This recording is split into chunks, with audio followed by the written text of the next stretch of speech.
Buddhi yukto, you ready? Buddhi yukto jahati ha. Buddhi yukto jahati ha. Ube shukta dushkrate.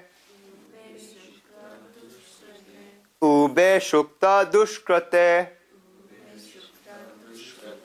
Asmad yogaya yujusva. Asmad yogaya yujusva. Yoga karma sukoshalyam. Yoga karma sukoshalyam. One who has yoked his intelligence with the divine or is established in his intelligence casts away even here both good and evil. Therefore strive for yoga is, it says skill, cross that out right now. Cross out skill, put excellence in action. Yoga is excellent. This is Professor Radhakrishnan's translation, which is the most authentic.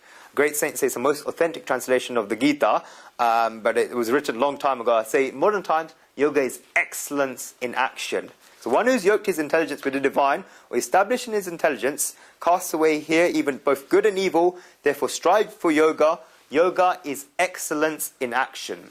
Therefore, another definition of yoga, in order to be liberated, one must not be free from not only good, but evil, but also good. A true yogi is not only one who leaves evil, but also one who leaves the merits of the good deeds. One must be free from both good and evil. Last line of the Gita, so important, I love this line, tells one that you should not go away from action. One has to do their karmas. Not only that, but you have to perform your karmas, your actions excellently. Only then do you become a yogin. Only then do you attain to yoga. This last line of this verse is a very radical sentence by Sri Krishna. Because when Sri Krishna said the Gita, 5,000 years ago, there was an attitude of going away from action, leaving things in society. The majority of religious people at the time just left what they were doing. A person who left everything was considered very religious and a great yogi. Such a person did no actions. And to them, Sri Krishna was very radical, said yoga is excellence in action. Not in inaction, in action. And you know what? These inactive people, there are still such people around today. Guruji went to a place where there was an ashram of this elderly man who always just stands up. From the age of 22, he just stood up. At the time he was 80 and he was still standing up. He did nothing else apart from standing up in his life. From the age of 22 to 80, maybe still now, they showed him the place, Guruji, the place where he was standing. There was just a swing that was swinging. He just kept his hand on the swing all the time and did nothing apart from standing up his whole life. That was his penance. Guruji doesn't want to criticize him because it's his penance, but from the point of the view of the Gita, there is nothing special about what he does. He's done nothing in his life.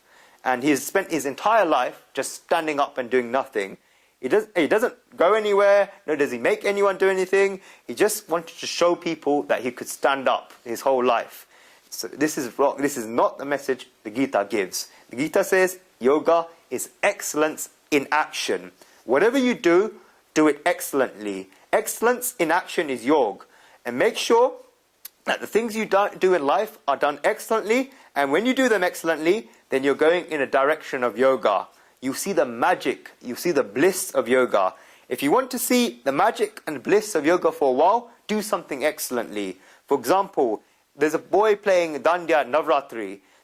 Or a girl, they play Dandya so well, become so involved in it that the whole world disappears to them. When the Ras is about to finish and it goes into a fast rhythm, they become so involved, there's no world left for them. All that's left is them, the Dandya, the movement, and the rhythm, and that's it. That's it. You will experience what it's like to be in that direction of yoga. Then you remember, it's the same thing. If if they have an examination at the school tomorrow, they won't forget it. They had to be home at midnight. They forget it. It's 2 a.m. and they'll get told off at home. They won't remember anything. I'm not advocating that. I'm just giving an example of yoga. They might hurt their feet while playing Dandya, but they'll forget even the fact that they're hurt. Patanjali, who's heard of Patanjali? is founder of the whole physical Hatha Yoga system. He said, Yogaschitta Vritti Nirodha, meaning that during yoga, one gets incredibly focused. You get to that state through excellence in work. You maybe a businessman, but you become so involved in the business, but you perform the business excellently. And according to the Gita, such a person is a yogi. If a student is studying and he becomes so involved in his studies that he performs excellently, comes first with an A star or a distinction, brings home the highest percentage, according to the Gita, that person is a yogi.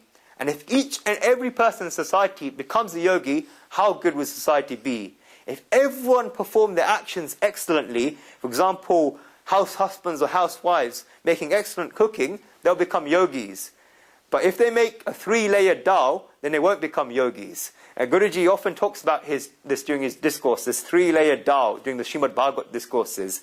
At the bottom there's dal, above it there's water, and then spices at the top. Whatever actions you do them excellently. Yoga is excellence in action, and perfection always falls under that category of excellence. Unless there's no action, and if something is imperfect, then God has no interest in imperfection. Punnavada Pundavadi, which means I want perfection. That's what God says in the scriptures. You only get total excellence through total involvement. If a small child likes crayons, and you sit down with the child with the drawing book, he keeps colouring it in, he keeps forgetting about the world. It's past lunchtime, his mother calls him to eat. He's so engrossed in the colouring, he becomes a yogi at that time. It's possible to become a yogi during any situation in life. Whichever actions we be given, whatever situation God has put us in, we must become yogis in that situation. And in order to become yogi, we do not have to leave the material world. A person can accumulate karmas even by leaving the material world. By sitting in a forest, you can still accumulate karmas. Alternatively, a person can become a yogi and free from their karmas while living in the material world. If a person has left the material world to withdraw and become a yogi, he may have done that, but for Shri Krishna, he still accumulated karmas. But a person who has attained excellence while living in the material world becomes a yogi. Anyone know an example in Indian history of this? Who's heard of Janak, Sita's father? Example is given in the 3rd chapter of the Gita. Janak is an example of this. The history of Indian culture is this different. He was a king, Sita's father, Sita from the Ramayana. His whole kingdom, Mithila, was made of gold. We call him Videhi, meaning one who is detached. Yagnavalkya was a teacher, and Yagnavalkya described him as a true dharmic person in all senses of the word. You must understand yoga and the accumulation of karmas in their correct meanings.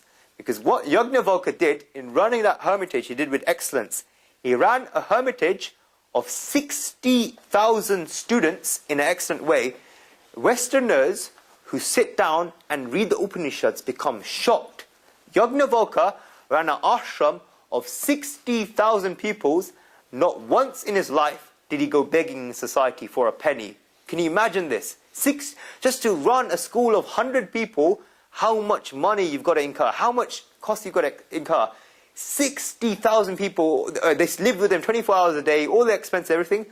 He did not ask for a penny, he didn't have to beg, because these pupils, out of their feelings in their hearts they had from Yagnavalkya, when they left his hermitage, they donated everything to him.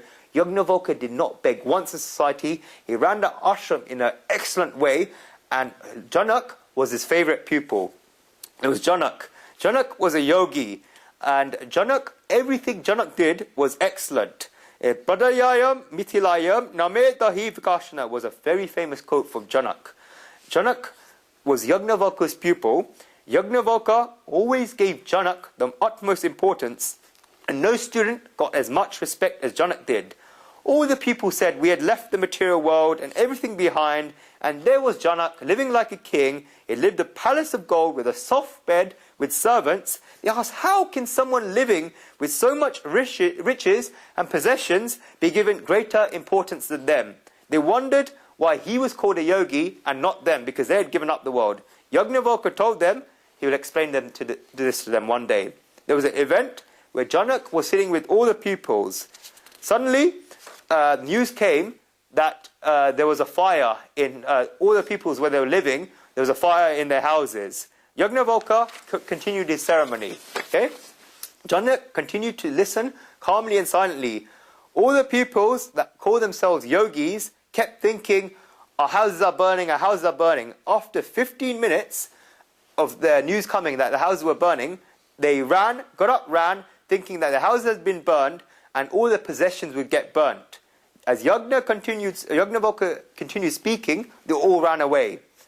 After 15 minutes, the news came that there was a fire in Janak's house.